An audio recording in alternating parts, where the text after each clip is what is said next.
The hour of 6 o'clock having arrived upon us, we will begin this this city council meeting scheduled for this evening, Thursday, July 7th at 6 p.m. I'm glad you all got the memo and are here tonight.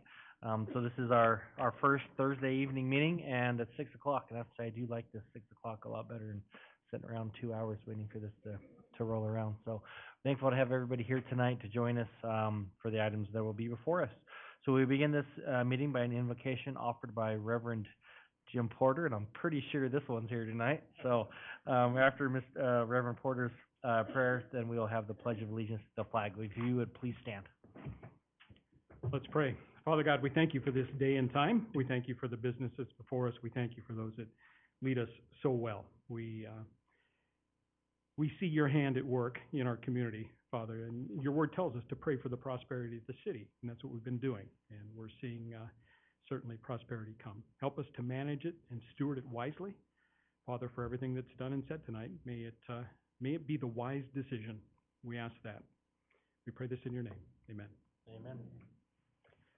I pledge allegiance to the flag of the United States of America and to the republic for which it stands, one nation, under God, indivisible, with liberty and justice for all.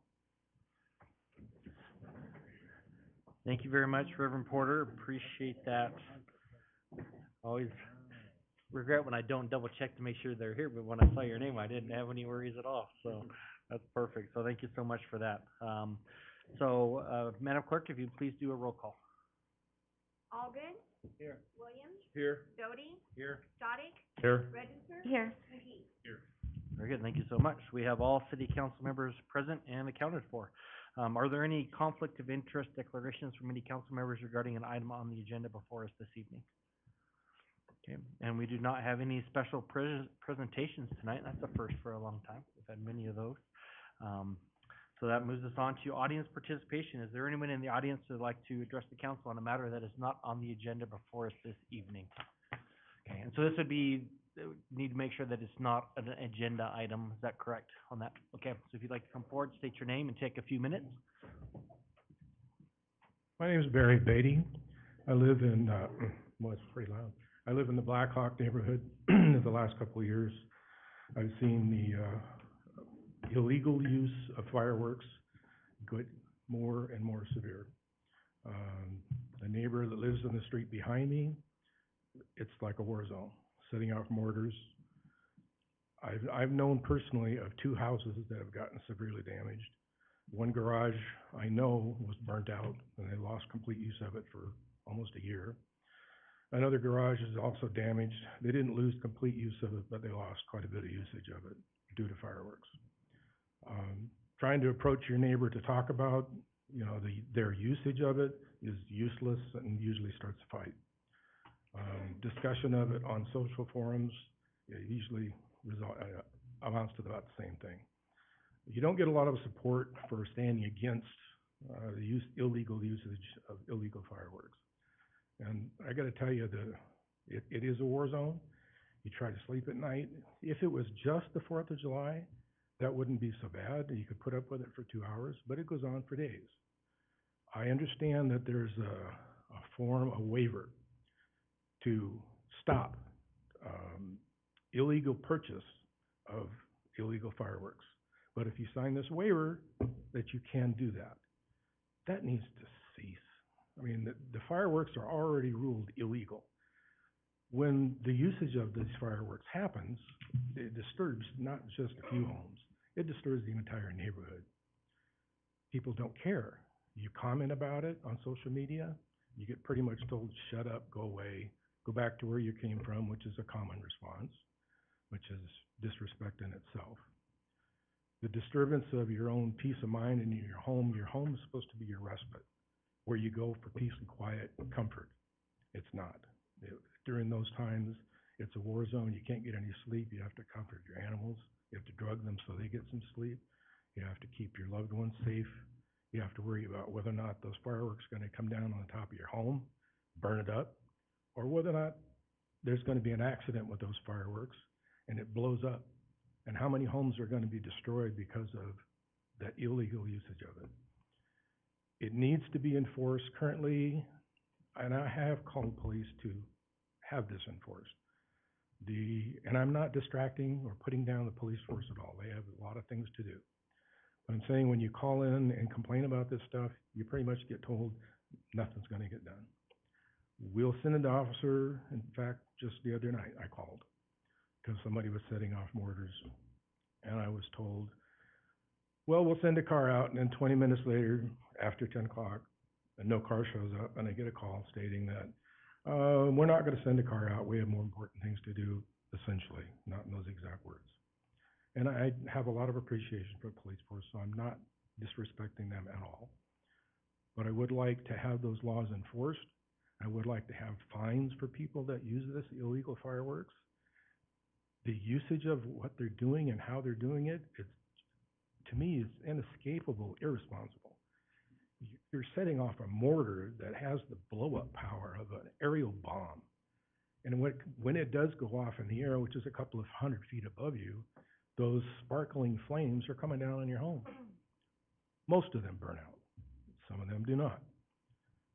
It's dangerous, it's nerve-wracking, and it's inconsiderate. To also say that that's a way to celebrate the 4th. There's other ways to celebrate the 4th.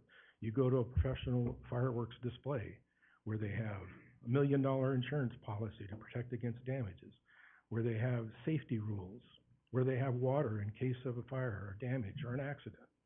I have been at shows in the past where fireworks have gone wrong. It's supposed to be a couple 100 feet in the air. Well, instead, and this is a professional show, instead they've gone off sideways, gone off 100 feet above me. And I was in this crowd. Now, this is when I was much, much younger. Sparkling embers, fiery embers rain down on the crowd. And of course, the concussion wave from that close hits you pretty hard. To live in a home where you have to endure this, a couple of 100 feet in the air, the concussion wave itself rattles your windows, rattles your doors. You can't wear deep enough earplugs to plug out the effect of not only the noise, but the percussion wave that hits you and disturbs your entire home. Mention of the kids, all around the kids' neighborhood, they love to see the fireworks. I love to see the color too. I don't like the noise. I don't like worrying about my home being burnt down or blown up because of somebody being careless with a mortar tube. Say there's a flaw in the mortar tube. Bomb goes off. Doesn't go up in the air, it goes sideways. There goes somebody's home, maybe multiple homes. The laws need to be enforced. There needs to be more severe penalties and fines, and make it absolutely illegal to even purchase illegal fireworks in the state of Idaho. Thank you. Yeah, thank you for coming in. I think many people share that same sentiment on those evenings. I know I see our former police chief shaking his head. I'm sure he had many nights of that in that regard. So, and so you brought up some really good points. You know, and I appreciate that you respect our police force and recognize the difficulty that that puts on them, because especially on the 4th, there's no way any staff could really keep up with the number of calls that would be coming in. It's difficult for them to get out there, you know, when they're limited in numbers already, and enforcing that can be a very difficult thing. And then you had mentioned that waiver that you can sign. Yeah. So the places that sell those, so there's things we can do in the city limits, you know, restricting as far as what they're selling, things like that. I know there's one in our general vicinity in the county, so we don't have any jurisdiction over that waiver that you're talking about.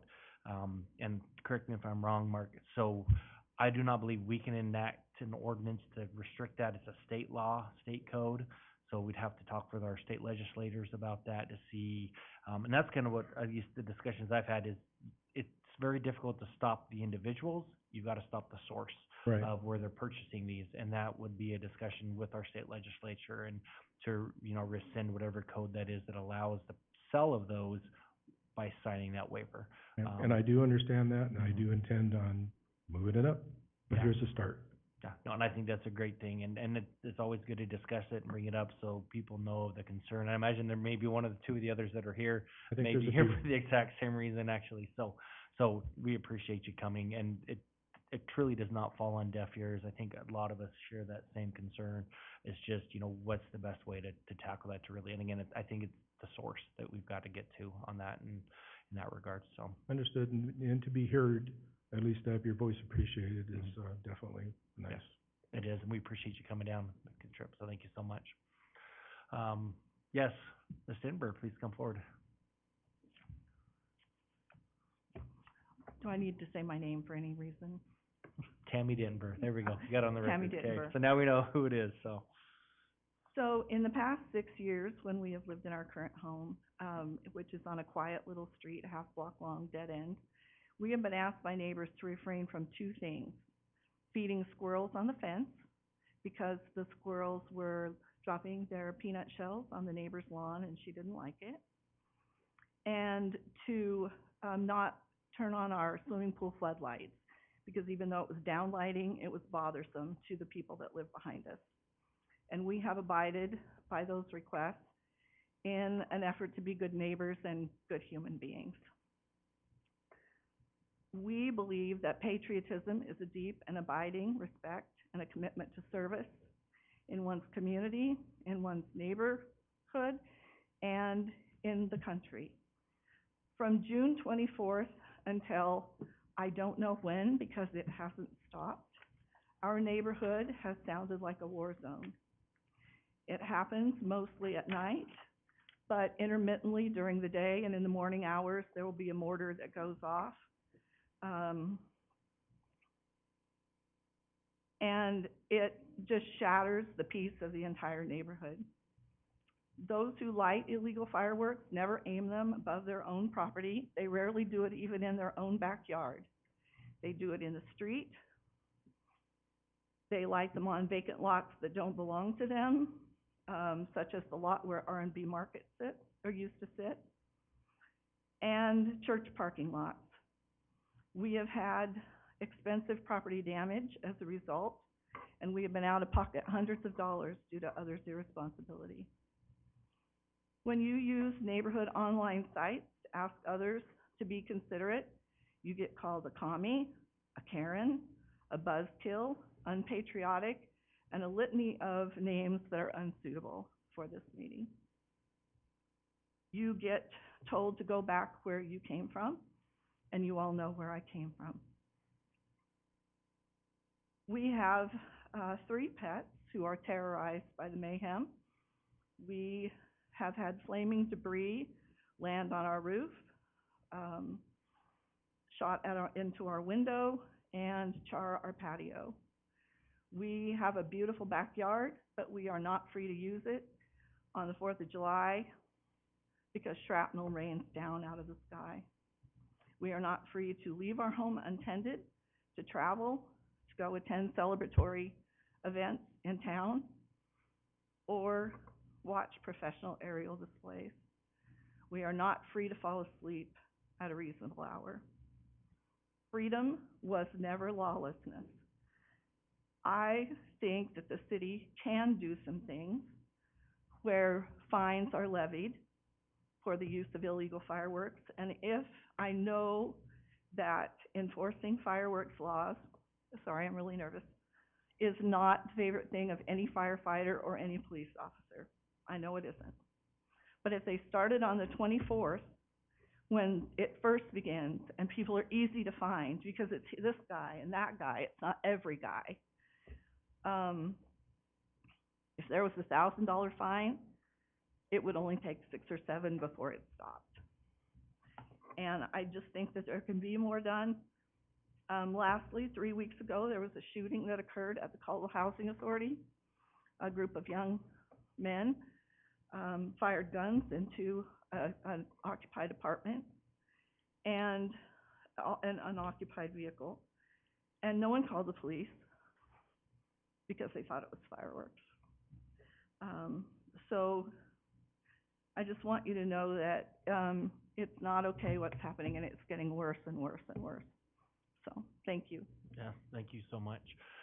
Yes, please come forward, and if you don't, I know we've got your contact info, but if you could make sure to leave your contact, whether it's a phone number, an email, it may be good. I was watching our new police chief in the back there to have some type of a roundtable meeting where we can sit down and figure out if there is something that we can do. You know, obviously, it'd be great to have the state involved, But if we wait around for that, we might, well, probably won't be here anymore because we've been waiting on that. So maybe good to do some type of a roundtable talk and to see what we can do and if there's anything that we can do to help to alleviate some of that, so.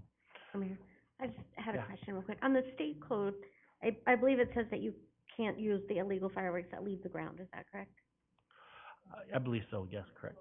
Mhm. Right, so I think I mean, obviously what you're saying, and I'm kind of looking at the new police chief, is that if it's, enforced earlier, it kind of stops it the closer it gets, because the more people get fined earlier, the less likely they are to keep doing it, or tell their friends.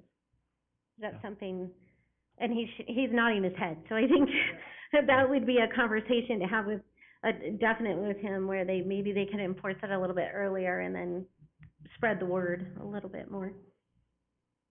Okay, thank you. Great. Mayor, council, my name is Lorene Oates, and I live at 1810 Blaine Street.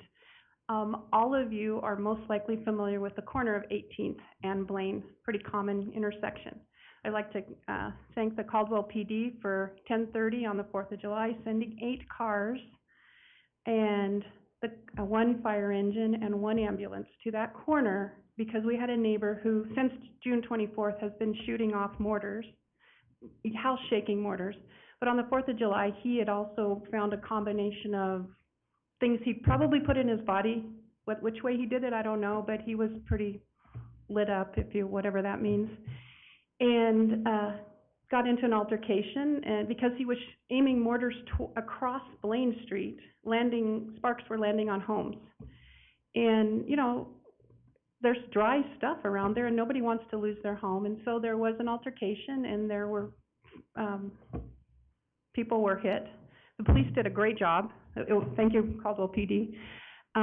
They immediately arrived, they took care of it, and they were out in like 15 minutes, because they had other things to do. And while they were there, pretty soon cars were peeling off because they were getting other calls. They were very busy that night. So I'm just here to show support and say that what you had said, I think, is a great idea. This isn't an easy solution at all. And the reason we're here on this few days after the 4th is that we have a year to kind of sort out what is an option. And I think some kind of citizens task force, you know, let people sit together and talk about good ideas, you know, would be a great solution to start. And anyway, the gentleman at hand, he got to stay overnight downtown, and we haven't seen him since, but I echo, they're still going off. And we can't regulate respect. I don't know how to do that, but there's a lot of problems right now, and if we can give some kind of incremental solutions to help Caldwell PD and any law enforcement, I'd be happy to help with that. So thank you. Yeah, sounds great. Okay, yes, we have, Mike, yeah, I'll make it short. okay. Well, we'll hold you to it. All If right. not, no dinner for him the rest of the Green week, light's not Tammy. working. So, good one. My name is Mike Dittenber. I'm married to Tammy, and we live in a nice little quiet cul-de-sac. But I'm just gonna compare the fireworks to something else that you're familiar with. So let's compare fireworks to graffiti, right? Graffiti's illegal. Graffiti's freedom of expression, but I've worked countless hours with local law enforcement and trying to track down who puts the graffiti on the walls. We've worked tirelessly with community groups to remove graffiti almost immediately after it's put up. But graffiti's freedom of expression, fireworks are freedom of expression. Fortunately, they're both illegal. But let me tell you a little story about graffiti. I had a terrible graffiti problem at the place I manage. And for years, local law enforcement would go, you know what, you just need to start kicking people out. You just need to start doing something different, and the graffiti will go away. And you know what happened that made the graffiti go away? Our security cameras caught one person, and we prosecuted that person to the fullest extent of the law. And we asked for a grand total, what do you call that, when the person convicted has to repay restitution. We got restitution for $5,500 for one graffiti incident. And guess what happened? 16 years of no graffiti. So I think there is something you can do about it.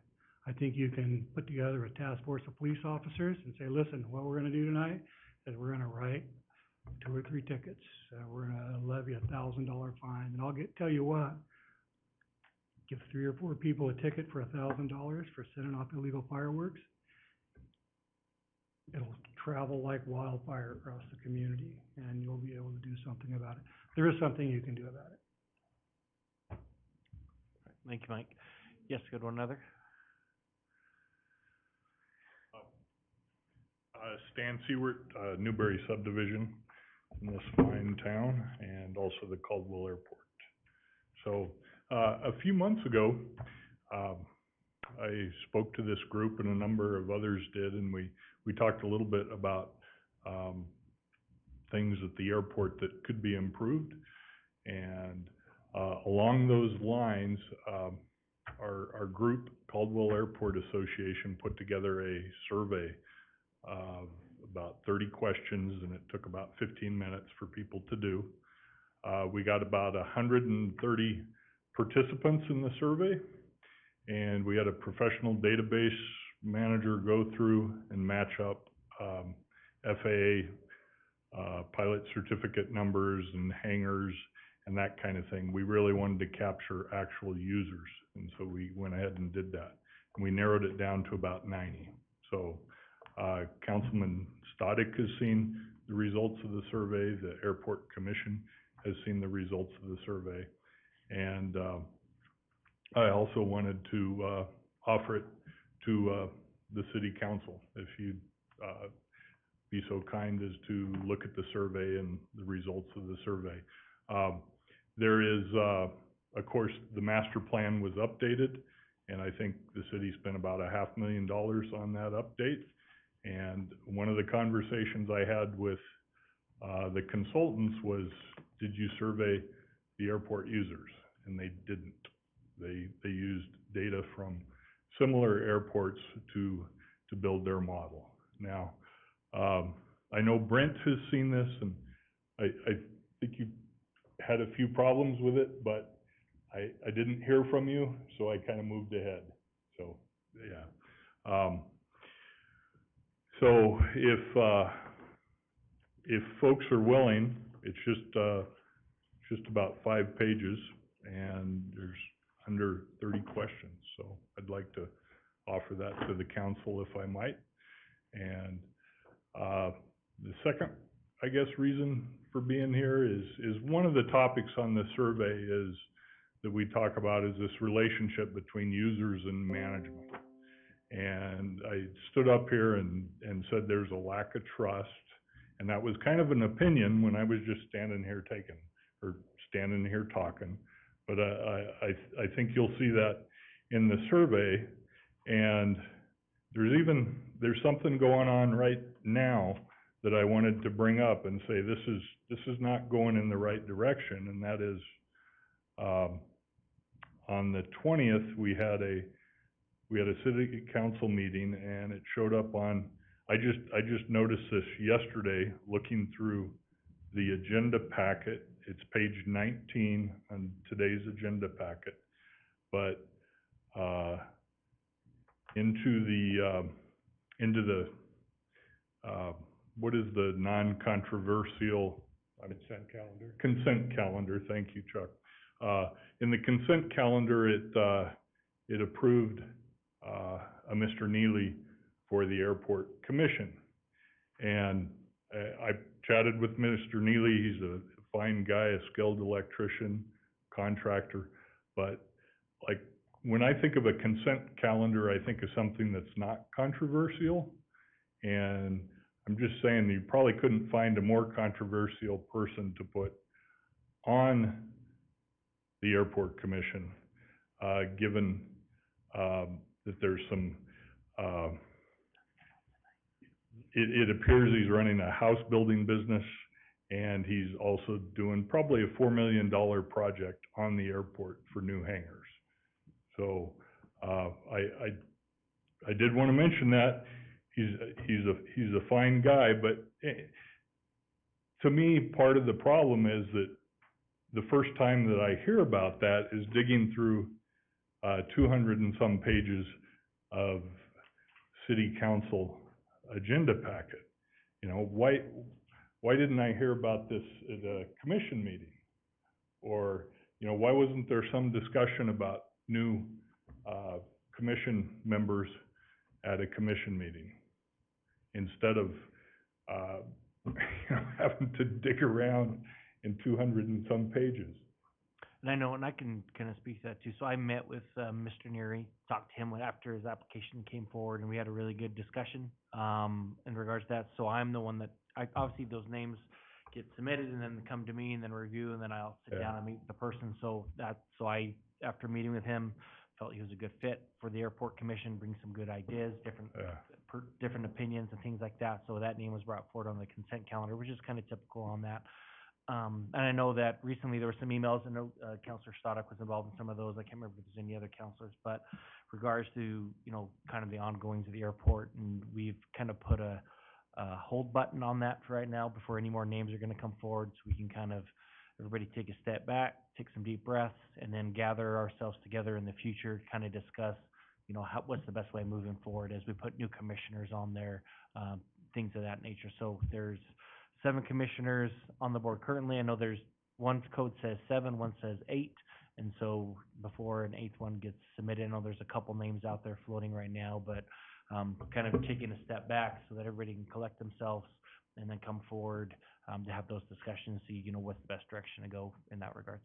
Okay. I know many people would appreciate that, and we did not rally the troops for this meeting because we just noticed it yesterday.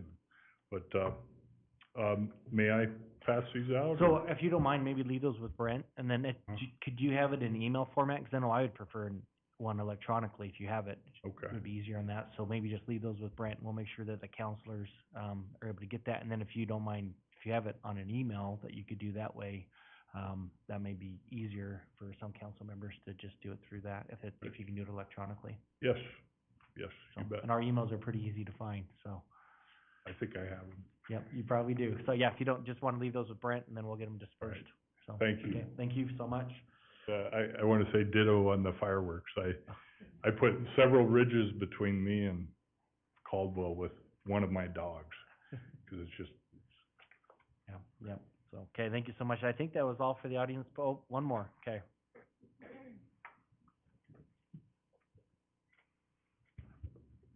Hello, Mayor and Council. I'm not here to talk about fireworks, but I will say Caldwell had a fantastic 4th of July parade and activities all day and fireworks. It was fantastic. And I think it was all legal. Margie Potter with the Salvation Army here in Caldwell, 1015 East Chicago. And most of you, or many of you may know that the Briggios, Majors Robin and Stephanie Briggio, moved to Arizona, and they were here for 6 years. I don't know if you know, the Salvation Army has officers, which is kind of set like by the how the Army is, but they're also like CEOs of each individual corps, and they're also pastors. They do a lot in this community. I don't know if you know, we have a food pantry, help with utility assistance, rental assistance, toys for kids, backpacks, back to school supplies. Have a lot of children's programs, and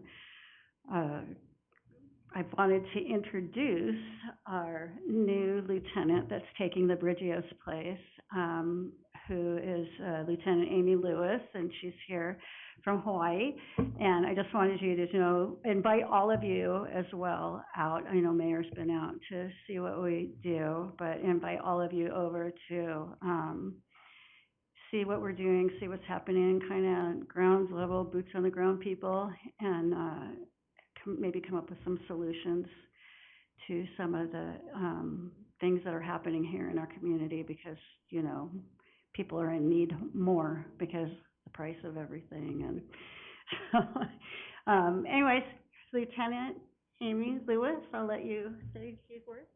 Hi, good evening, Mayor and council members. It is my pleasure to come here and meet all of you and just say hi.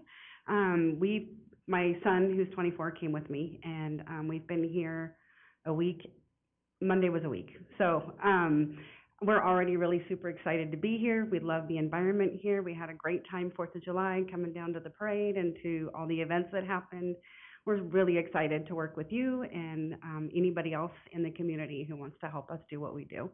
So I just wanted to come down and just say hi, so you could see the new face that's in town with the Salvation Army, and, look forward to working with all of you here in this community. Thank you.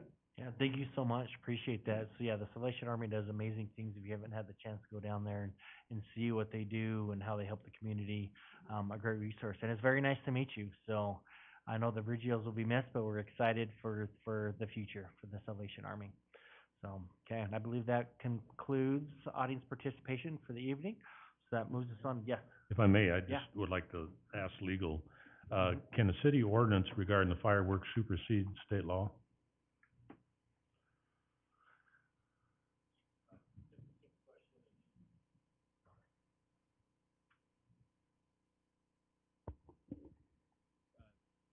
State law preempts local law, as you probably know. Now there's some nuance in making a determination as to whether that preemption actually exists, and have to look into it, so. Okay. I'm hopeful that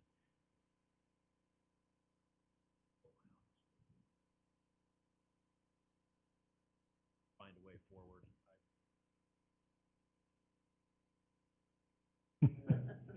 Yeah, I just wanted to, you know, let our constituents know that it's not as easy as just having a city ordinance and everything ends, because usually we have to go through the state to get it done. That is a fair assessment. Okay, thank you. Okay, very good. Thank you so much, Counselor Stoddick. So in regards to the consent calendar, I know that we have two items that are being proposed. So we do have an amended agenda, and then also looking at amending the amended agenda, if I'm not mistaken, they're removing a couple of these items. So I'm not sure who's making the motion, but I know it's been detailed out, the proper format for that. So if there is a counselor that would like to propose an action on the amended agenda. Council President. Guess I better turn on my microphone. Yes, that would be good. So, I'd make a motion that we move item number 11 to new business on the consent calendar as moving consent calendar item number 11 to new business as item number 5 for further discussion and consideration. Adding item number 24 to the consent calendar as an action item. And moving number 24 to new business as number 5A for further discussion. okay, so we have a motion, detailed by Council President Allgood. Mr. Mayor? Yes. The city clerk tells me I need to yeah. do the reasons before we go further, so I'll do that. Thank you. Yes, go for it. Moving consent calendar item number 11 to new business was requested by Councilor Williams for further discussion and clarification. Number 2, the addition of consent calendar item 24 was due to the fact that the item was inadvertently eliminated for the reappointment of the URA commissioner. Moving consent calendar item 24 to new business was requested by Councilor Stoddick for further discussion and clarification. Very good. Excellent job. So you follow directions very well. Yeah. Very good. Yes, excellent. So, Second. very good. So we have a motion from Council President Allgood and second from Councilor Stoddick for the amended agenda as described and the reasons as stated. Madam Clerk, would you please, do we need a roll call on that? No, we don't. Okay, all those in favor? Aye. Any opposed? Motion passes. So now we do need a motion to accept the agenda as amended. So moved. Very good. And a second? Second. We have a motion from Councilor Stoddick and a second from Councilor Register to accept the agenda as amended. And this one we do need a roll call vote on, I know.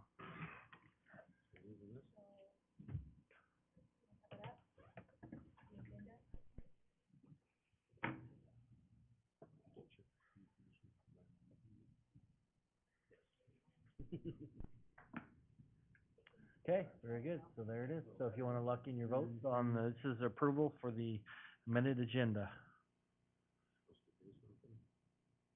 Light up, I thought. Is it not working?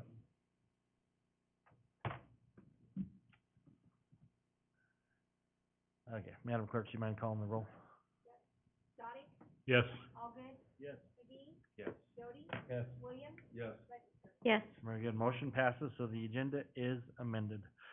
So with that,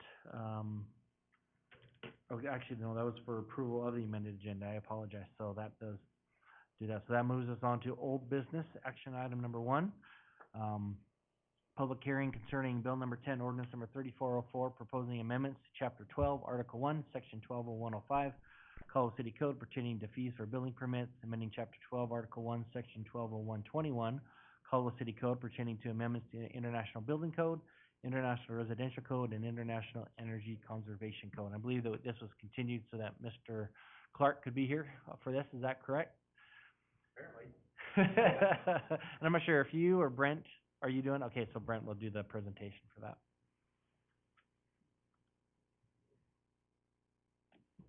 And Mr. Clark is here for any questions, if you have those, so he stands ready.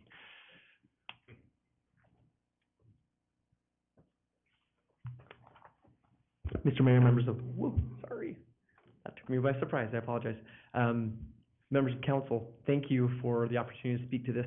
So there's just a few modifications proposed in this ordinance amendment.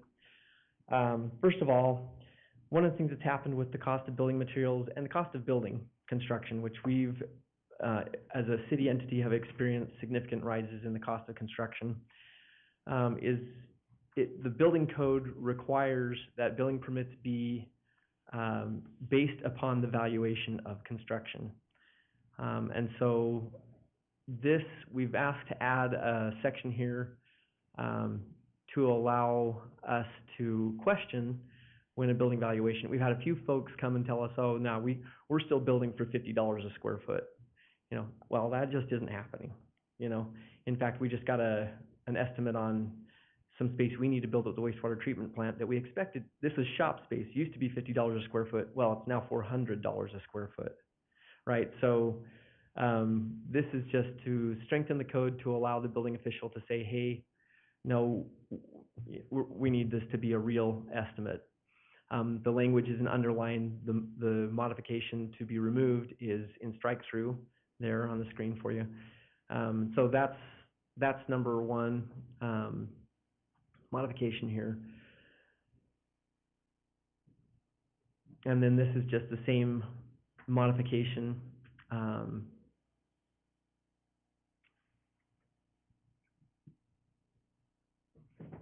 As far as it goes to our adoption of the energy code, and you'll see the same underline for that material. And then finally,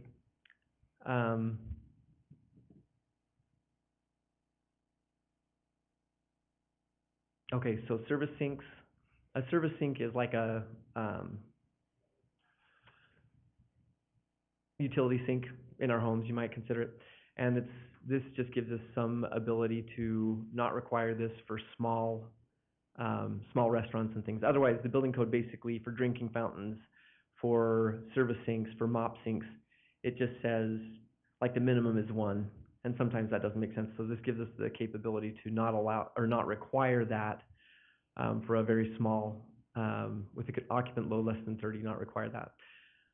Then International Building Code, Table 2902.1, adding a footnote that would allow us to, and so as an explanation, the state has adopted this building code, so adding this footnote is saying we're adopting the building code, but with these modifications. We have a situation at the Caldwell Airport where there's a couple of lots where people would like to build hangars, but under the building code, they have to have sewer and water. And so we have asked to add a footnote here that would allow us, when hangars are far away from sewer and water, to not have to have sewer and water connections. And so there are a couple of, they are definitely considerable as infill hangars. I do have a map up I could show you. I might have to bring it from the other screen if you're interested. Yeah.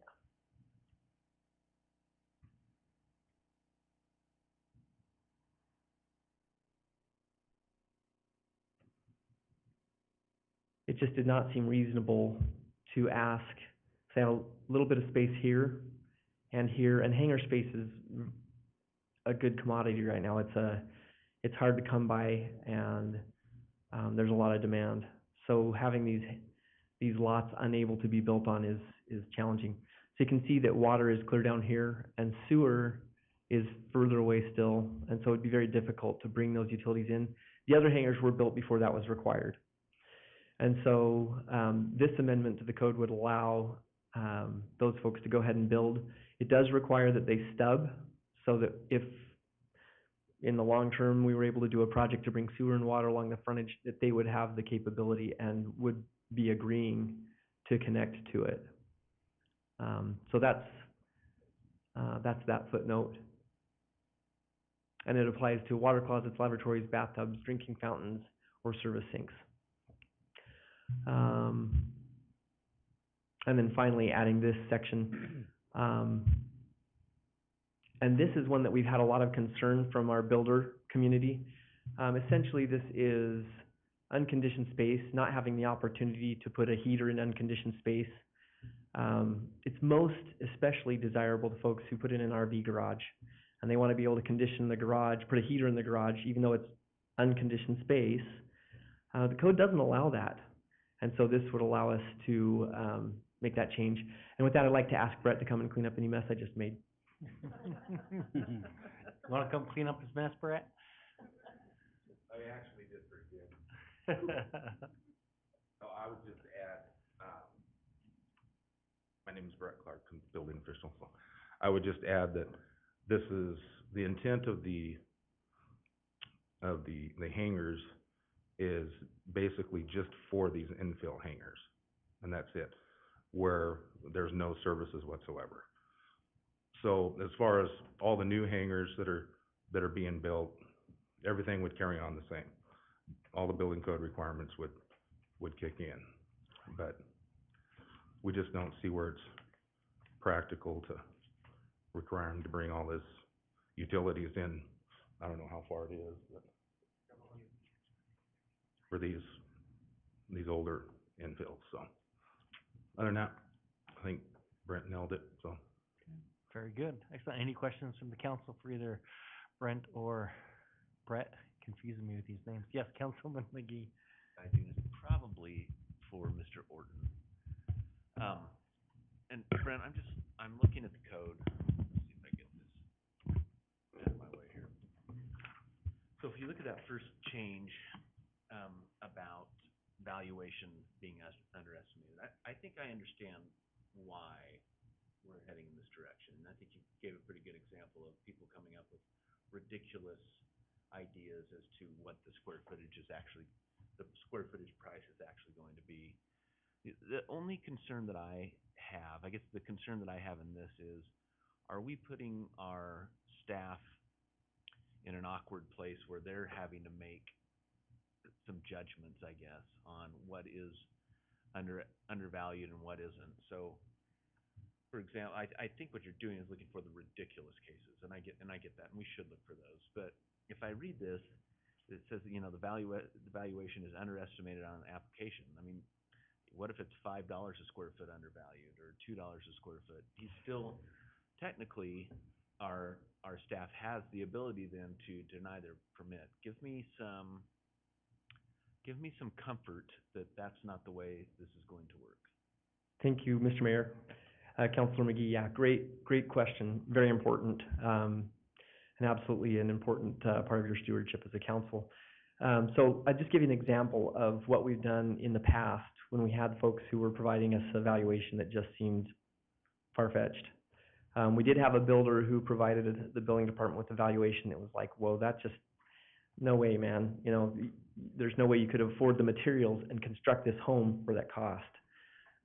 Brett asked the owners of the company or the local managers of the company, it's a national builder, to come and show us or help us understand how this could possibly be correct. And they did come and they did show us that being a national builder, they actually have purchased warehouses full of materials. Maybe that's why they're so expensive, but I'm just teasing. But warehouses full of materials that actually did allow them to construct these. They showed us their cut sheets and justified it, and so we accepted it. So I don't know if that gives you comfort. If there's some way in which you'd like us to modify this, we'd sure be happy to look at that. But And thank you, Mr. Mayor and Brent. That does give me that does give me some more comfort. I like the fact that we would work with that person to kind of prove it, right? This, now this language doesn't actually state that we have to do that. True. I would certainly like for that to be the practice moving forward, that we're just not gonna say automatically that, we're gonna deny this because it's too low. I think that has, not that we would do that, but it provides some opportunity to perhaps retaliate against builders or something like that. I just have a little bit concern about it. I support the idea, but I'm a little bit concerned about the specific language, that's all. Sounds good. Let's see, Brett, do you have any comments on that one you wanted to share, or? Well, what I would add to that is, look on that. Oh, excuse me. So actually,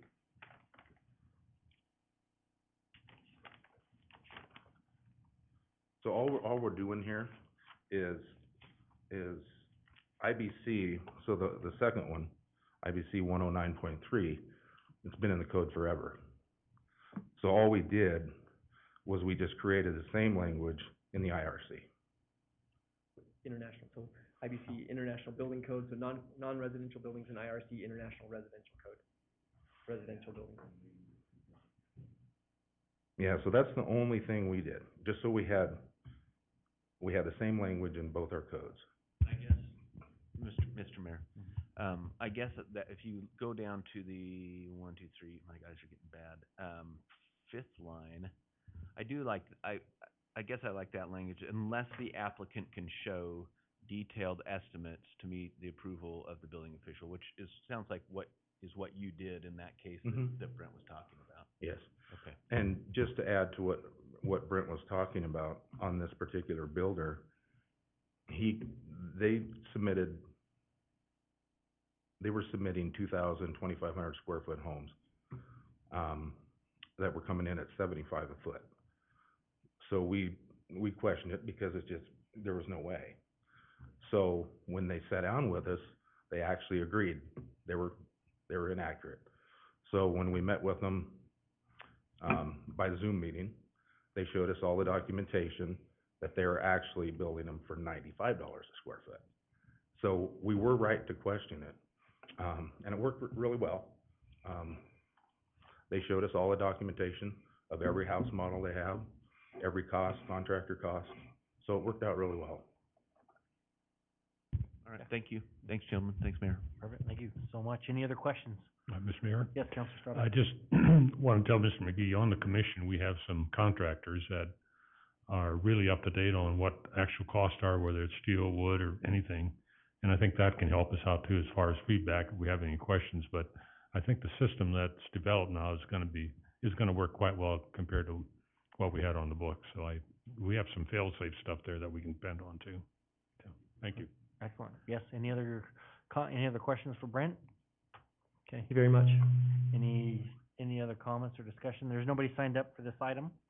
So we appreciate the staff's presentation on that. And then, let's see here, let's make sure we do this right. So we need to waive the need to close the hearing, yes. So is there a motion to close the public hearing?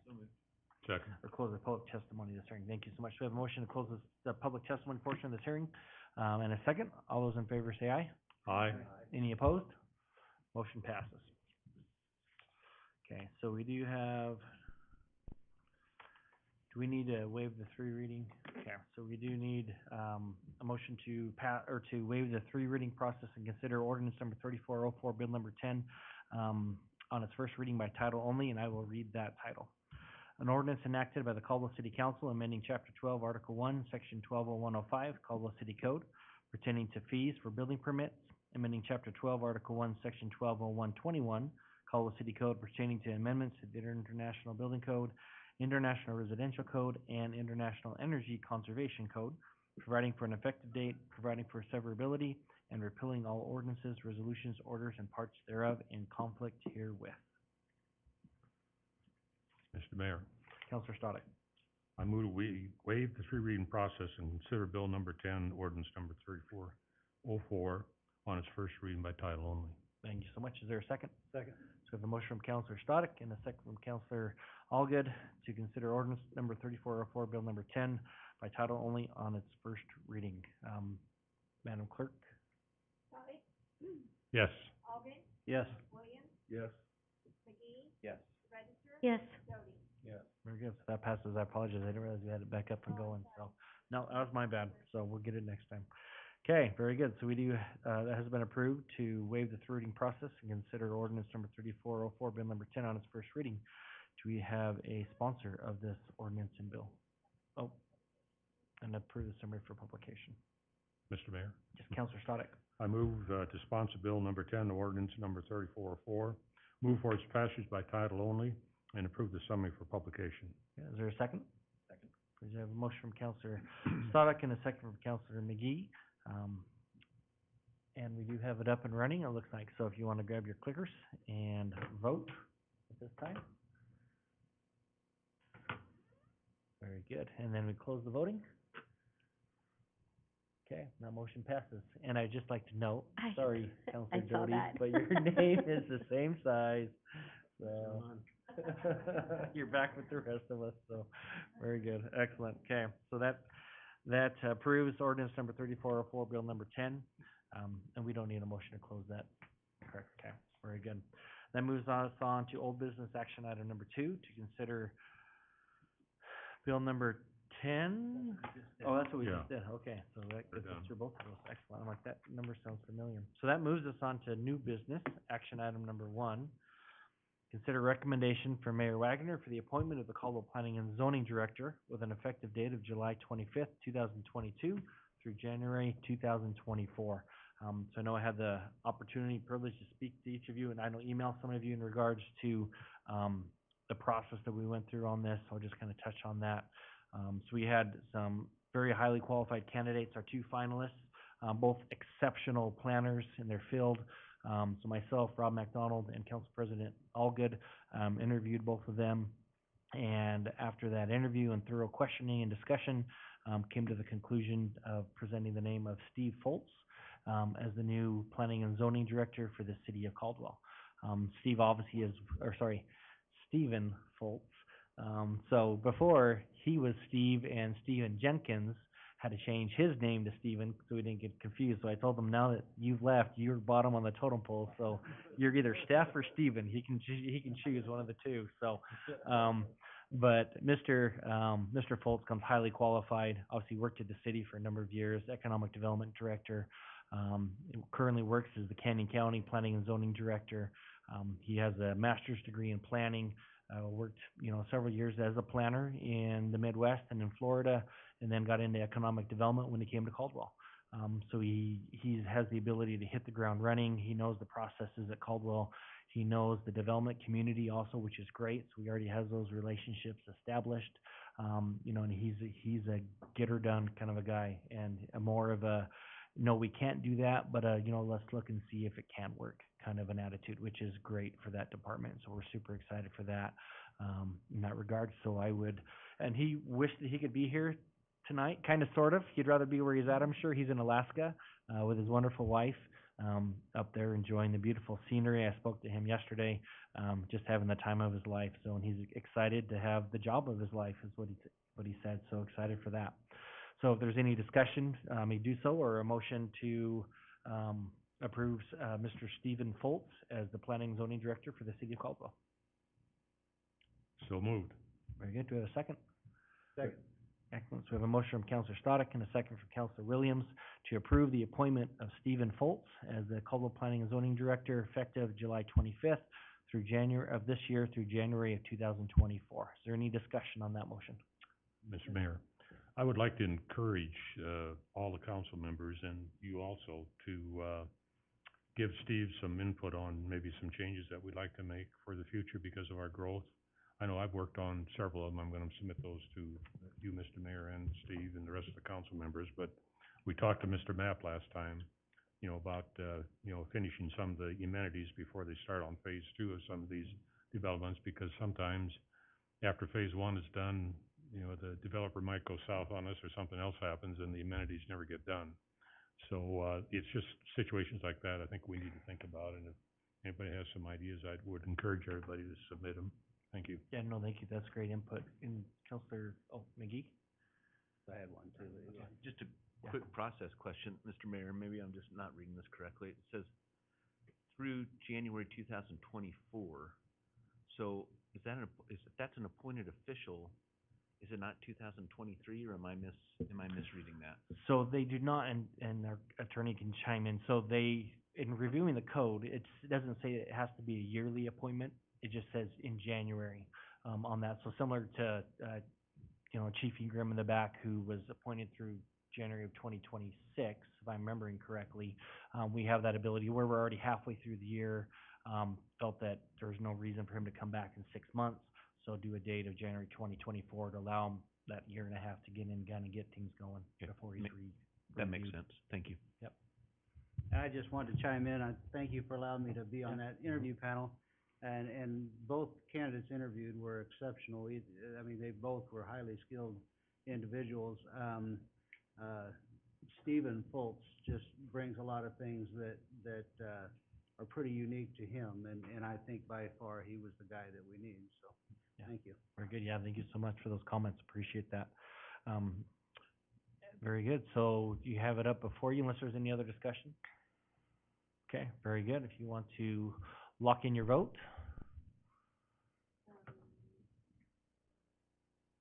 Or did you want to do it? Okay, yeah. Counselor there we go, very good. Close the voting, and it passes unanimously. So, Mr. Foltz will take over on July 25th.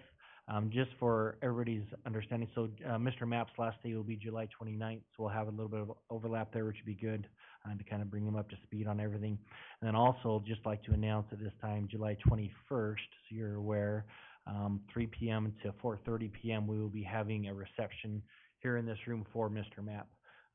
So Jerome has been instrumental throughout the entire state of Idaho regarding planning. He started as a planner in the 70s with the city of Pocatello, and then was on the Boise City Council for a number of years. He has written numerous comprehensive plans and updates throughout the entire state of Idaho. Worked as the Caldwell hearing examiner for 21 years before becoming the director, and has been the director for the past 3.5 years. So he has done many, many great things for the entire state of Idaho, and so we want to recognize that. So we'll be having that reception for him on the 21st of July from 3 p.m. to 4:30 p.m. We'd love to have you here if you're able to attend that. Okay, so that moves us on to action item number 2, public hearing for a request on behalf of the city of Caldwell to vacate public right-of-way in the city of Caldwell at the subject site adjacent to Lot 1 of Block 2 and Lot 1 of Block 3, known as the 6th Avenue Plaza at Main Street in downtown Caldwell. Mr. Orton. Thank you, Mr. Mayor, members of council. The item before you here is a proposal to vacate a portion of this 6th Avenue Plaza. Ophelia Morales, our economic development specialist, does a lot of work on the downtown. She's also going to speak to you about this item. I'll speak to you about mechanics a little bit and then let her visit with us or present to us about, or to you, I should say, about why this has come up and why staff believes that this may be of importance to the city. But just in terms of semantics, it would preserve basically this is a drain grate. It would preserve this sidewalk, which kind of makes a direct connection over to this sidewalk, and would maintain connectivity between Main Street and the creek, which is, we think, very important. But it would vacate the rest of this and make it available up to the right-of-way line, which is, if you can see adjacent here, this line that's now highlighted blue, if you imagine that extending through, that would be the line at the front, and the same thing on the back. So that the rest of this would all remain public right-of-way still, which is pretty important probably for just the passage of traffic through there during the usage of the creek, winter wonderland, et cetera. A vacation of public right-of-way, this is part of right-of-way that used to connect 6th Avenue through before the creek was daylighted and the pedestrian bridge was installed. So it used to be a road right-of-way passing through here. When we did a community development block grant project many years ago, we were doing streetscape, this beautiful sidewalk improvements in the downtown, and the Housing and Urban Development, who administers the Community Development Block Grant Program, said, hey, we like your plan, we want to grant this to you, some help to build these sidewalk improvements, but we think you need a plaza here. And so they were right about us needing a plaza, but maybe it wasn't this plaza, I don't know. In any case, when you vacate right-of-way, we've got to get utilities out of there, right, if it's to be redeveloped. So, to our knowledge, there are no utilities beyond this water line, which is actually a dead end, and is not necessary. So it can be cut off here at this valve.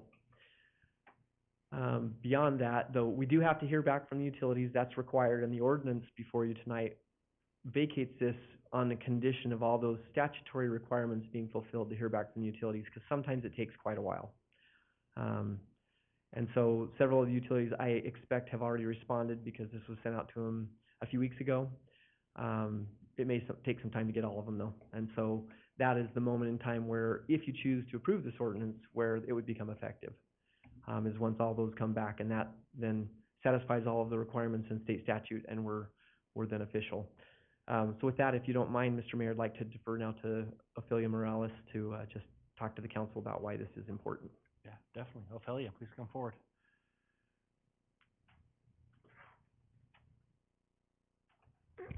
Thank you, Brent. Good evening, Mayor, council members. I'm going to go ahead and just remind you of my comments from the previous workshops. I'm going to go ahead and just reiterate those comments. This might be a little bit older than 2 weeks, but a few weeks back, Caldwell made national news as the 14th fastest growing city in the nation, and in terms of percentage, tied with Meridian at 5.2% growth. Meridian recently announced that they are adding 12 new businesses to the village, a destination, of course, for Meridian. Many communities throughout the Treasure Valley are having great success. Many local businesses are looking to expand, and some of our local businesses are being courted to relocate to other communities because of the revenue that they generate directly and indirectly. And these communities have the space in their downtown to expand. 6th Avenue Plaza provides you all the ability to continue to redevelop our downtown, retain, expand, and bring revenue to the city. The 6th Avenue Plaza extension, like Brent mentioned, was constructed in 2011 before Indian Creek Plaza via the Idaho Department of Commerce grant, a grant that we do not have to pay back. The 6th Avenue Plaza has not been active since its inception, making it a dead space, bringing $0 to our community and our city, as well as our downtown businesses. This redevelopment of 6th Avenue Plaza extension will help expand additional retail restaurant space and will encourage more visits to our downtown, and again, keep our local businesses in Caldwell. A new business will pay property taxes to the city and sales taxes, making this space a win for the city. While we can't compete with the village or downtown Boise's 8th Street and now 11th Street, I was actually there over the weekend, and they have a beautiful 11th Street now. Tonight, you have the ability to continue to make downtown Caldwell a great destination by providing space for businesses to expand or for us to retain business in Caldwell. And I want to end my comments by just letting you know of all of our recent announcements. Of course, Craft Lounge, in partnership with Brick 29, gathered a lot of attention, and the owner, Dustin, and Nick did make a lot of comments that their phones were on fire that day. And of course, I also want to reiterate the comments from our community members or residents of Caldwell. One said, "This is truly the icing on the cake for Caldwell. Thank you to the community, city, and business developers for recreating and building a destination spot. Hooray for positive growth. Happy to see that Caldwell is doing things to keep people and tax dollars in Caldwell." Like Brent mentioned, we are allowing for space to connect 6th Avenue Plaza to Main Street. Very good. Thank you so much. Any questions from council for Ophelia or for Brent? Okay, very good. Thank you so much. So we do not have anyone signed up to speak on this matter. I believe, is that correct? Okay. Then, so I know that we have action item number 2 and then number 3. is the vacation of that. So is there any discussion from the council in regards to this request for vacation of this right-of-way? Okay.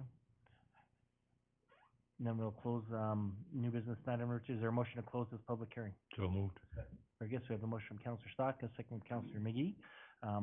All those in favor say aye. Aye. Any opposed? Very good, so that closes that, moves us to action item number 3, which is the vacation of said public right-of-way, as was described, known as the Sixth Avenue Plaza at Main Street in downtown Caldwell, with a request to waive the rules and pass on the first reading by title only, and I will read that title. An ordinance reciting petition for vacation or reciting appropriate notice was given of public hearing, determining that vacation of said public rights-of-way in the city of Caldwell, Canyon County, Idaho, described below, shall be made, and determining that vacation of said following rights-of-way are in the best public interest for the city of Caldwell, Canyon County, Idaho. Is there a motion to waive the three reading process and consider bill number 38, ordinance number 3432 on its first reading by title only? Mr. Mayor, Counselor Allgood. I move that we waive the three reading process and consider bill number 38, ordinance number 3432, on its first reading by title only. Very good. Is there a second? Second. So, motion from Counselor Allgood and a second from Counselor Stodic. And I believe we have it up, and it is open for voting, if you want to lock in your votes. Very good, and the voting is now locked, and that motion passes unanimously. Do we have a sponsor of bill number 38, ordinance number 3432? Mr. Mayor, Counselor Allgood. I move to sponsor bill number 38, ordinance number 3432, and move for its passage by title only, and there does not appear to be a summary with this. Correct. Second. Very good, so we have a motion from Counselor Allgood and a second from Counselor Stodic, to approve of bill number 38, ordinance number 3432, and move for its passage by title only. Go ahead, it is open, go ahead and lock in your votes. And lock the voting. And that passes unanimously. Very good, getting better at this, so practice makes perfect. Okay, so then, and that concludes that number 3, correct? We don't need to close that. Okay. That moves us on to action item number 4, consider bill number 39, ordinance number 3433, to annex Topaz Ranch subdivision phase number 1 into the Caldwell Municipal Irrigation District with a request to waive the rules and pass on the first reading. Mr. Orton. Thank you, Mr. Mayor. Just quick summary on this. So when a development comes, this is not annexation right, we already did that, we brought them in here already. This is simply a request from them to annex into Caldwell Municipal Irrigation District, which allows the city to provide them pressurized water. So in effect, we are what we refer to as a delivery agent. We're a irrigation entity organized under Title 50, which is a lot of the city stuff in state statute resides in Title 50. And so we're simply acting as an agent on their behalf. We take on the management of their water right. We pay their assessments to Pioneer Irrigation District or whichever irrigation entity it is that's a Title 43, Title 42 irrigation entity. And then we charge them we cover the cost of their assessment, and we also charge additional amount to cover the cost of power, pumps, et cetera, to provide them pressurized water instead of gravity irrigation. So this request comes from developers, and it must be approved by the city council. So with that, I'll stand for your questions. Very good. Any questions from the council? Okay, thank you so much, Mr. Orton, appreciate it. Okay, very good. So, the request before us is to consider bill number 39, ordinance number 3433, with a request to waive the rules and pass on the first reading by title only, and I will read that title. An ordinance of the city of Caldwell, Idaho, annexing a portion of property within the corporate city limits into the Caldwell Municipal Irrigation District of the city of Caldwell, Canyon County, Idaho, and changing the boundaries thereof, directing the city engineer to alter the boundary map accordingly, declaring the intent of the city to pool water rights and apply a uniform method of allocating assessments and charges and providing an effective date. Mr. Mayor, Councilor Williams. I move to waive the three reading process and consider bill number 39, ordinance number 3433 on its first reading by title only. Very good. Is there a second? Second. So a motion from Councilor Williams and a second from Councilor Stodic to consider bill number 39, ordinance number 3433 on its first reading by title only. Okay, voting is open.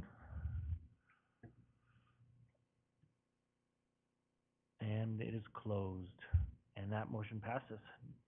Do we have a sponsor of bill number 39, ordinance number 3433? Counselor Williams. I move to sponsor bill number 39, ordinance number 3433, move for its passage by title only. Very good, and a second? We have a motion from Counselor Williams, a second from Counselor Stodic for passage of bill number 39, ordinance number 3433, and voting is open.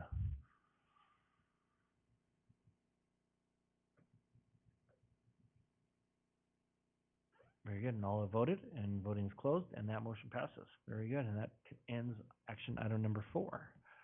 So, if I go to this one over here, so we do have the 2 items that were removed from the consent calendar, down to new business, for further discussion. And appreciate, Counselor Williams and Counselor Stodic reaching out for that. So anytime any counselors have any questions on that or wish to do that, you're more than welcome to do so.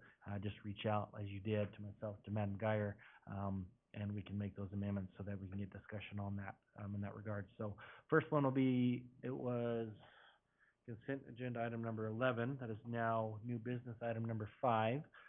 Consider the purchase of 5 e-bikes with use of fund balance in the amount of $27,753 for use by the Caldwell Police Department. So that item is before us. I know that Chief Ingram is here. I have been involved in this as well, so I can answer some questions. Open that up for discussion. Perhaps, Councilor Williams, do you want to start it off? Mr. Mayor, thank you. Yeah. I suppose if I had to prioritize my concerns for this item, it would simply be, since we do have a new chief of police, to hear from him what his priorities would be if we were to have funds in fund balance to be able to spend, give him the opportunity to assess, perhaps is the best word, where to best direct these funds. And perhaps a little bit of time would give him a better idea if we were to have funds from fund balance to afford for new opportunities, where he would like them to go. And I suppose that would be my biggest concern with this item, along with the concern that we do have available funds in fund balance for this, given that we are reaching into fund balance for many other fantastic things, but fund balance has a limit. It's a number, and that number is diminishing. And so those are probably my first and my second concerns in this regard. Very good, excellent. Counselor Doty? Yeah, Mr. Mayor. Yep. So I concur with Counselor Williams.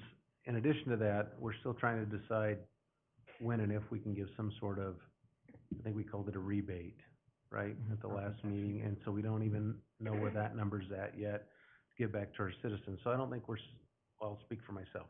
It's not that I'm saying no, it's just that maybe we should table it, let the chief get some time under his belt, so to speak, and decide where the best places to spend that money.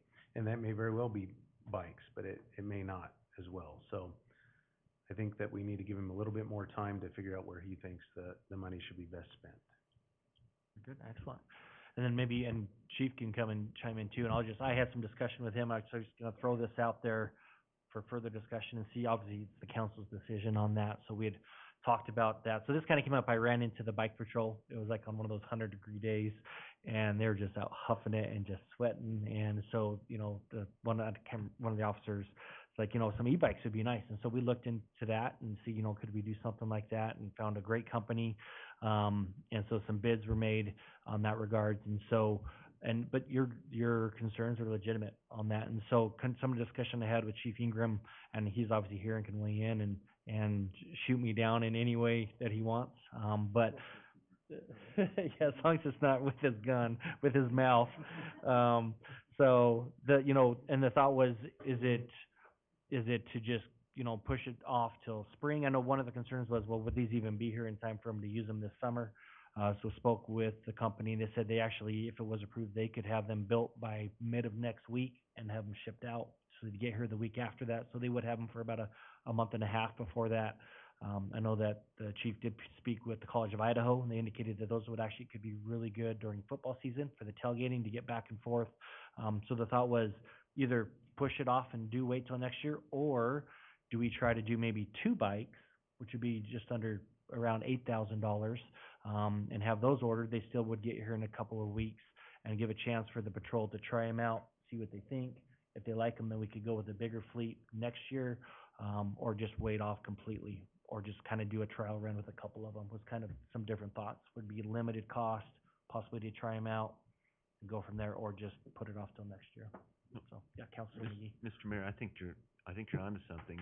If I understand this correctly, just even with two of the bikes, you could basically get done what you're wanting to get done anyway, right? And you just made the case that those bikes could be here quickly. Maybe, I don't want to put him on the spot since he's barely been on the job, but, you know, I guess my question would be, and maybe a head nod would be sufficient, but my question would be, can we kind of do with 2 bikes in the time being, in the interim, what we could have done with 5 bikes? Some simple math, even though I'm a history major, tells me that those are about. And Valley View School District on top of that. I knew that was coming there. Coming. About 5,500 each, you know, you could cut that down to 11,000 or so, and still do kind of what I think the department wants to do and what the vision is. Chief, the math may not be right, but as policy-wise, is that about right? Good evening, Mayor, Council. I would agree with you, Mayor, and Councilman McGee. I think that, it's a little far stretched to spend about $30,000 of fund balance on equipment that we don't really know when it's gonna be here. Considering the SROs who are part of the bike unit would go back to school in about 2 months. But I think if we do inquire 2 bikes, it would be perfect for the start of the football season with our contract with College of Idaho. It would also maximize our economy of force in the plaza with our farmers market events, and officers able to respond quicker to calls, emergencies, and also to do more efficient patrol. Now, if the bikes don't work, then obviously we're not spending $30,000 on bikes that we're just gonna have to repurpose. I think 2 is reasonable, and it gives us a chance to be up to speed with the rest of the United States of America with e-bikes and using our resources appropriately. Any other questions? Don't feel bad putting him on the hot seat. I'm sure he's used to it. So, comments, questions at all for Chief Ingram? Okay, awesome. Thank you so much, Chief. Appreciate it. I just want to say one thing regarding all the comments from the public, our community on the fireworks. I hear everyone's concerns loud and clear.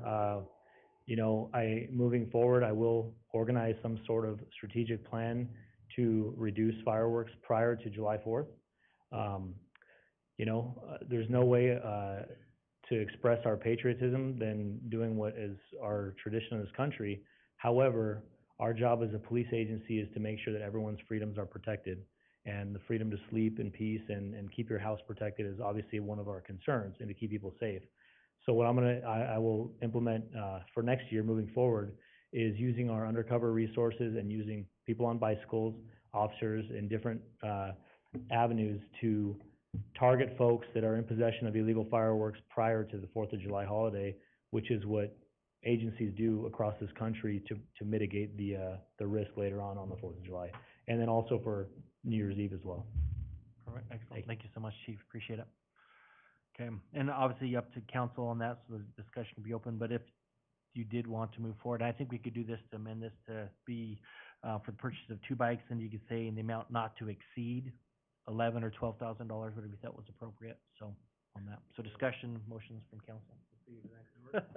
Well, after the mayor's condescending comments about my education, I'm a little bit concerned that I'm gonna rattle this off, but I'm gonna try. And I could even try it in a motion, Mayor, and then we could have further debate if you wanted to. So, Mayor, I move that the council approve the amount, let me get this right. Let me get this in front of me. Approve a resolution authorizing the purchase of 2 e-bikes with use of fund balance in the amount of $11,101.20. I'm not factoring any shipping costs, or that's just kind of a napkin number there. Do you would it be better, and obviously to say either not to exceed perhaps 11,500 to give a little wiggle room in there, or 12,000, not to exceed $12,000? Yeah, we can amend that motion to not to exceed $12,000. I was Good. just trying to impress you, Mayor, with my. No, I am very Machiavelli. impressed, so go Falcons. So we have a motion from Counselor McGee, second from Counselor Doty.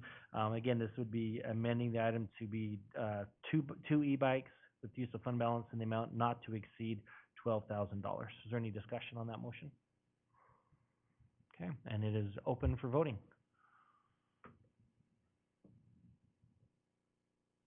Very good, and it's closed for voting, and that passes unanimously. Excellent, so very good. So we'll get right on that. We said time is of the essence, so we'll get those going as quick as possible. And that moves us on to action item number, actually, sorry, I almost missed the one. So we have one other. So this was consent, originally consent, on the consent calendar, item number 24, approve the reappointment of Julie Warwick to the Caldwell Urban Renewal Agency Board of Commissioners for a term of 3 years, commencing July 1st, 2022, continuing until July 1st, 2025. That has been removed from the consent calendar and now is new business action item number 6. Very good, and I know that Ms. Warwick is here this evening, and maybe we'll kind of do the same. I know Councilor Stoddard, you reached out. Do you mind kind of kicking this one off? Mr. Mayor, I had a conversation with Mr. Porter this afternoon about this item, and just want to be upfront. I have no problem with reelecting Mrs. Warwick as a commissioner. What I did have a problem with is, most of you know, I was here in February trying to talk the Urban Renewal Agency about either not having the agency or at least have a moratorium until we get caught up on infrastructure and everything else on our growth, but I failed to do that. But my concern was there was some figures that came out from that particular meeting that were well above of what we know now that we're gonna get back from the Urban Renewal Agency sunsetting. I think it was a difference between around 10 million. I think we're only get back around 3 million, something like that. And I just wanted to caution everybody on these boards, including the council, that we really have to be careful, especially this time of the year, what numbers we put out there, because if you have a taxpayer out there that was at that meeting, I know I would have asked, well, what are you gonna do with the 7 million then? You know, when it comes to difference between the 10 and the 3. And we wouldn't have a good answer for that otherwise, other than our numbers are wrong, and that's not good either. But we have a lot of good things that we're gonna do for the taxpayers this year, and I just wanna caution not only the Urban Renewal Agency, but we ourselves as council people, that we need to be really careful on what kind of numbers we shoot out there in public, so that's all I had to say. Very good. No, I appreciate it, and that's, well taken, I think, for all of us, is you have to be aware. Sometimes what you say is taken as the gospel truth from the moment you say it, and so it's good to be aware of that and be cautious and kind of know in that regard. So no, I appreciate that advice on that. So I don't know. I know Ms. Warwick is here. If you want to say anything, you can, or we're good on our end. So. Hi, my name's Julie Warwick. I have really enjoyed being on the Urban Renewal Commission. I think Urban Renewal has made a tremendous positive difference in downtown Caldwell, and I think we're poised to make a tremendous difference in the North Urban Renewal Project. Lots of interest already out there, and I'd love to continue to be involved in making that happen. And to your point, Chuck, you're right. We all need to be very careful with what we're doing with our tax dollars, especially these days when every dollar doesn't go as far as it used to. So, point taken. Awesome. Thank you so much, and appreciate your service. So that is an unpaid volunteer position. So do appreciate that very much. So, and again, thank you for bringing that item forward on new business, number 6. So with that, is there any further discussion? If not, is there a motion? So I think we need a motion first to accept Ms. Warwick back on for her appointment on the Urban Renewal Board. Don't worry about it. Mr. Mayor? Yes, I move Councilor that we accept the reappointment of Julie Warwick to the Caldwell Urban Renewal Agency Board of Commissioners for the term of 3 years commencing July 1st, 2022 and continuing until July 1st, 2025. Thank you so much. Is there a second? We have a motion from Councilor Stoddard and a second from Councilor McGee, and the machine is open for voting.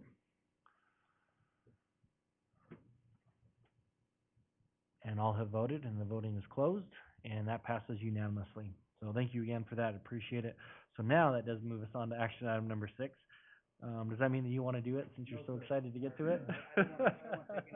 Wow, very good. So for the finance report, Councilor Doty. Finance Committee has reviewed current, am I on? There we go. The Finance Committee has reviewed current accounts payable in the amount of $4,706,965.18 for the period ending June 30th, 2022. A net payroll of $914,829.52 for pay period ending June 4th, 2022 and June 18th, 2022. I move that accounts payable in the amount of $4,706,965.18 represented by check numbers 162762 through 163224 and payroll for the amount of $914,829.52 represented by checks number 37320 through 37379 and direct deposits be accepted, payments approved, and vouchers filed in the office of the city clerk. Very good. Do we have a second? Second. So we have a motion from Counselor Doty and a second from Counselor Williams, for the approval of the finance report as read by Counselor Doty. And all those in favor say aye. Aye. Any opposed? Motion passes unanimously. That moves us on to council reports. Counselor Register. I just wanted to say how impressed I was with everybody on the 4th of July. That was a lot of fun. I don't know if the council's done that as a group before, but that was a lot of fun. And yes, and thanks to Jeff for driving us and Chuck for complimenting everybody's shirt. It was great. Did you guys have your matching shirts on? No, but Chuck was an amazing ambassador out there with he was great. And also just wanted to remind everybody about the funeral on Saturday for Chief Johnson, and I don't know the exact time. It was 10 a.m. at the Idaho Center, and then I think it was noon at the, afterwards at O'Connor. after that. There will be a procession as well, I believe, right? I believe so. I haven't discussed that with, Chief Rowley, but I believe so, yeah.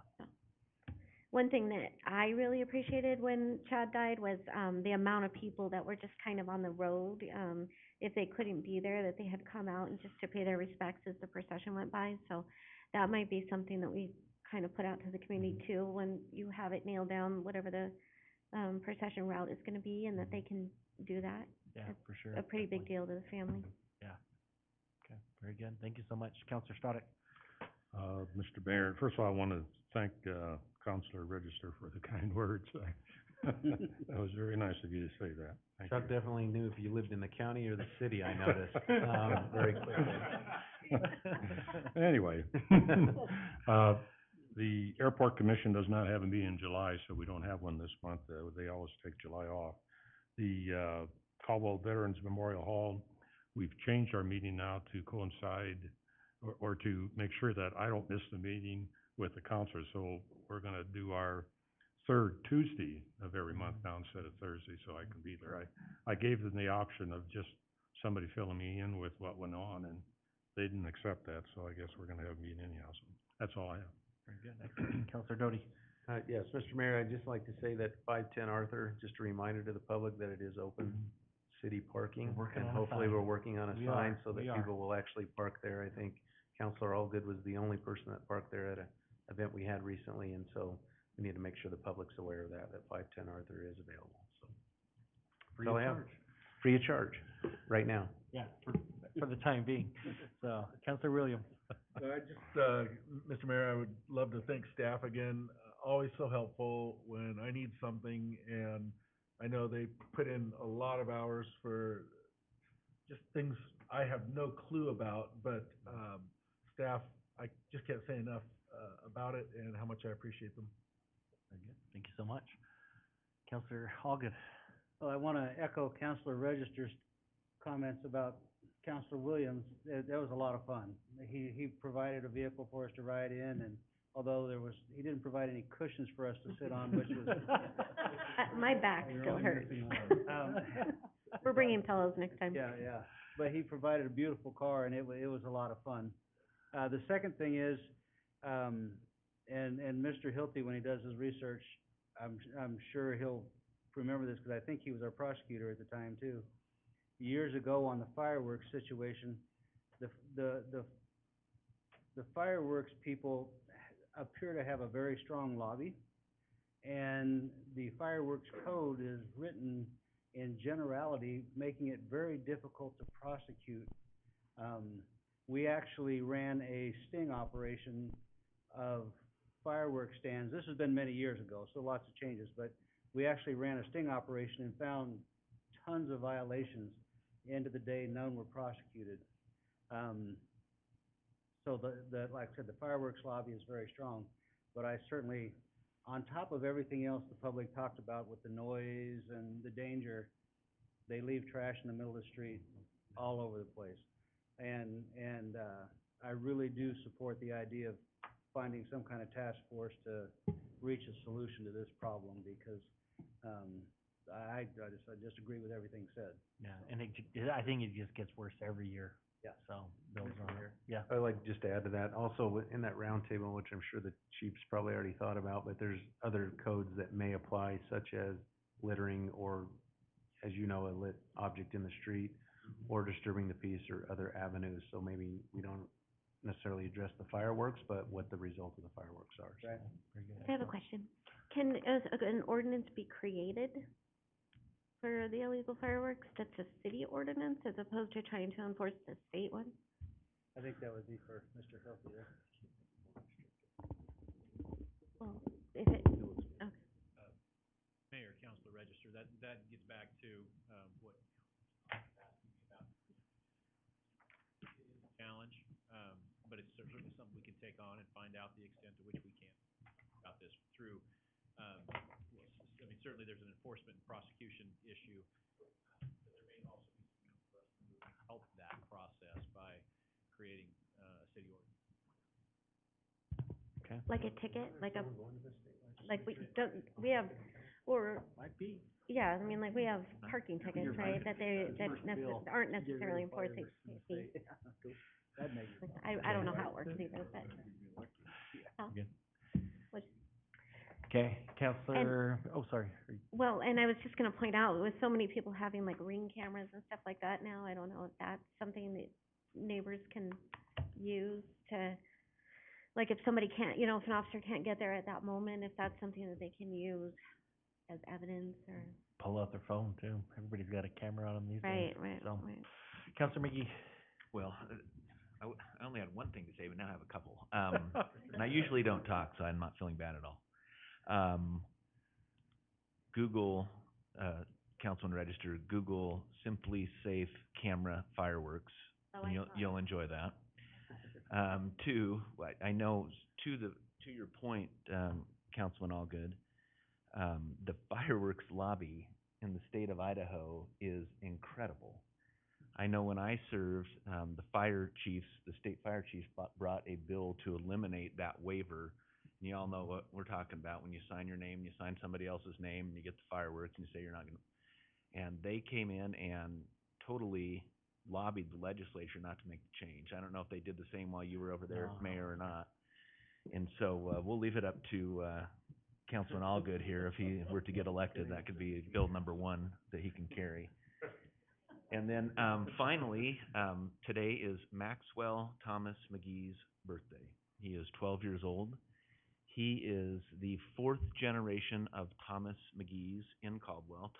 Thomas Sr., Thomas Jr., my father, John Thomas, and now Maxwell Thomas. And he's a sweet, smart, good-looking kid like his mother. And I want to wish him a happy birthday, although I know he is not listening right now. Well, we're glad we can get out of here somewhat early, so hopefully you get there in time for cake and ice cream. So the 6 o'clock maybe is working out really good for this first one. And I'll be really quick too, so we can get Councilor McGee to his birthday party. So I was just gonna echo the 4th of July was phenomenal. Huge shout out to Sonda Boyum. She just loves those things, and she did an amazing job rallying the troops, getting so many volunteers.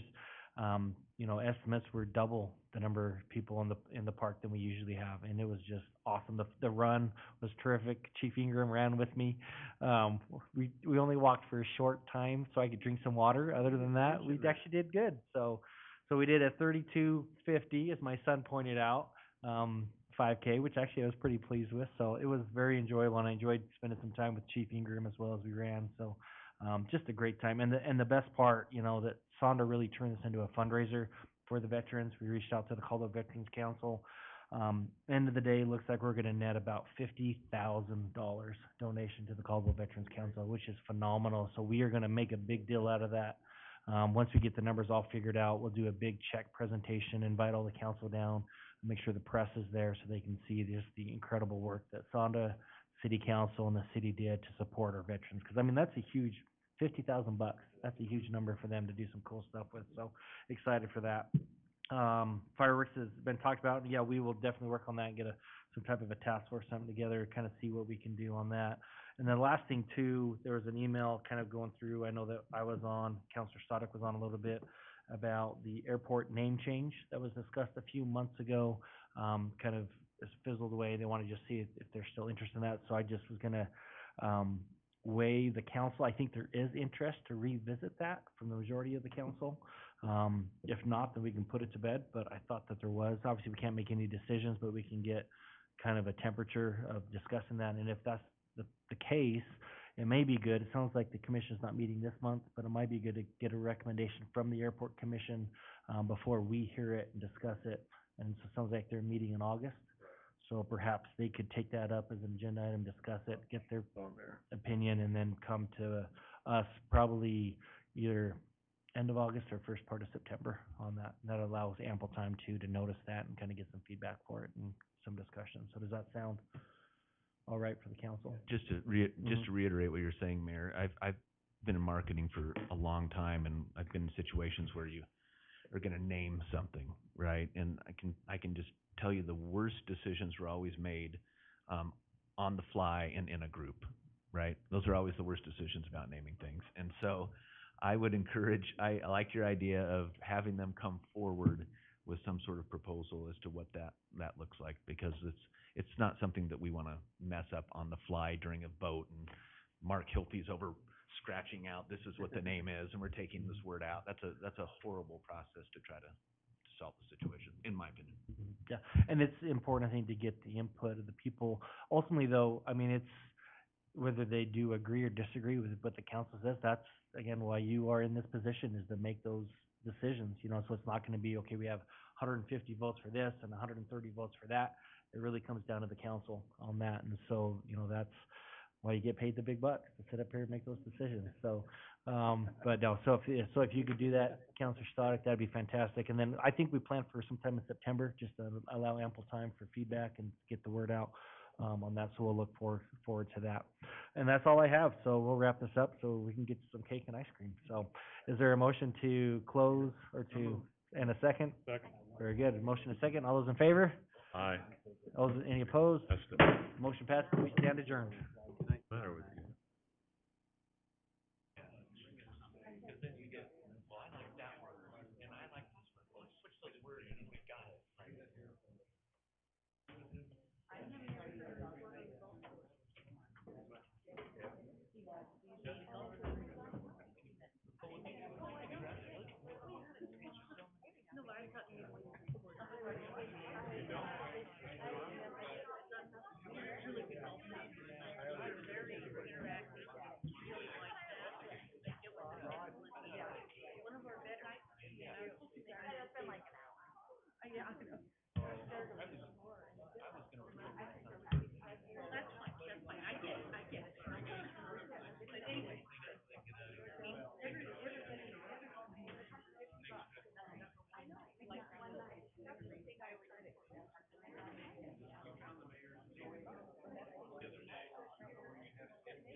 If you have to give and take, let's give up the illegal fireworks, and let's take it just on the fourth. If that was all it was, it would be great. We could deal with that. Yeah. We could we could deal with that. And I saw some of that stuff on next Yeah. People are idiots. I know, they are. Yeah, I just wanted to say, I'm not sure of all the particulars yet. I'm still working on ferreting some things out. But the Middleton issue had to do with a nepotism policy that fell completely apart. Yeah.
We're like Santa Claus here.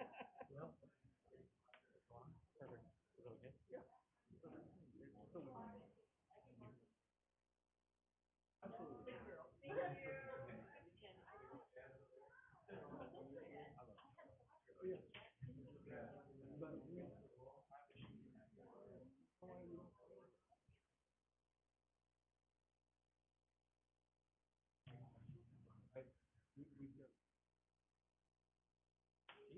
Yeah, for sure.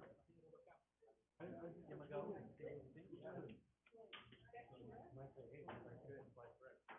Why do we buy 30 of these? It's like, you can do 5 to get rid of the cars. Downtown area. Oh, yeah. I'm excited to try it out. Of course, we've got the bird computers, we need them. Yeah. These are a little more robust. You gotta be in pocket. Oh, that helps. You're right. The officer has to have a competitive advantage. I bet we could find a real good deal on the, what do we call them?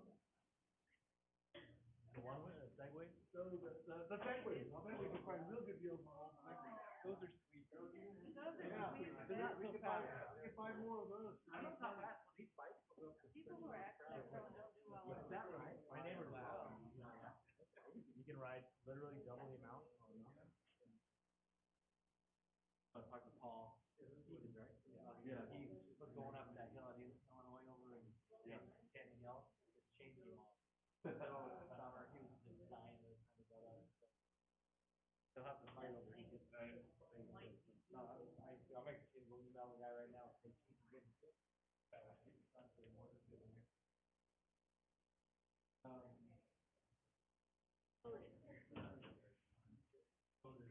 yeah.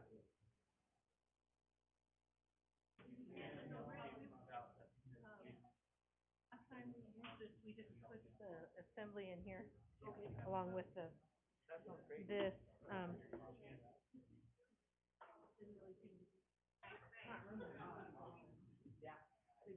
seemed like it fit better. I'm gonna leave the adapter loose, cause we'll probably plug it into our computers, I'm guessing, yeah? Yeah.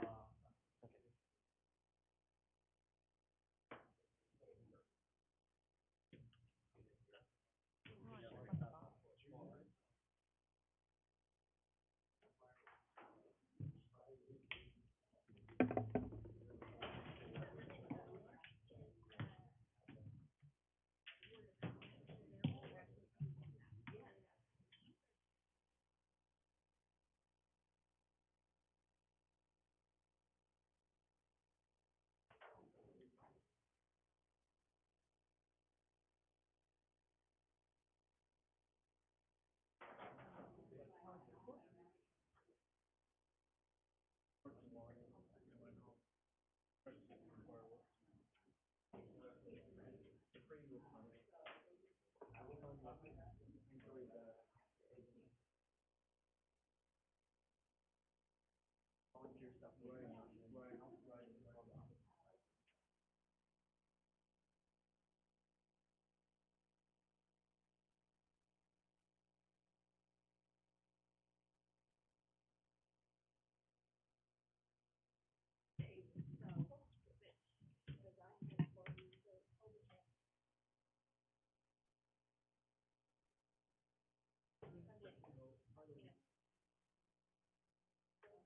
your daughter, it was fun to meet your daughter, she must be, is she like, 18? 21? It was cool that she.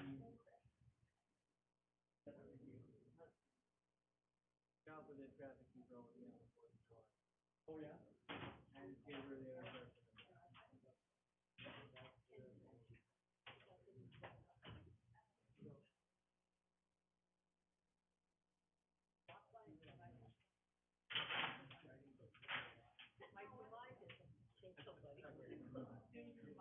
What does it? That's how we roll.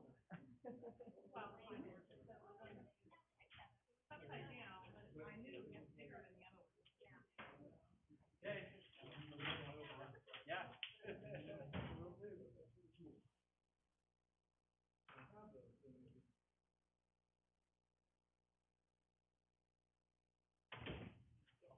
Okay, later today or later? Today, whenever. Okay, I'm gonna go to my office, but, whenever. My wife got dinner ready. That's already warmed the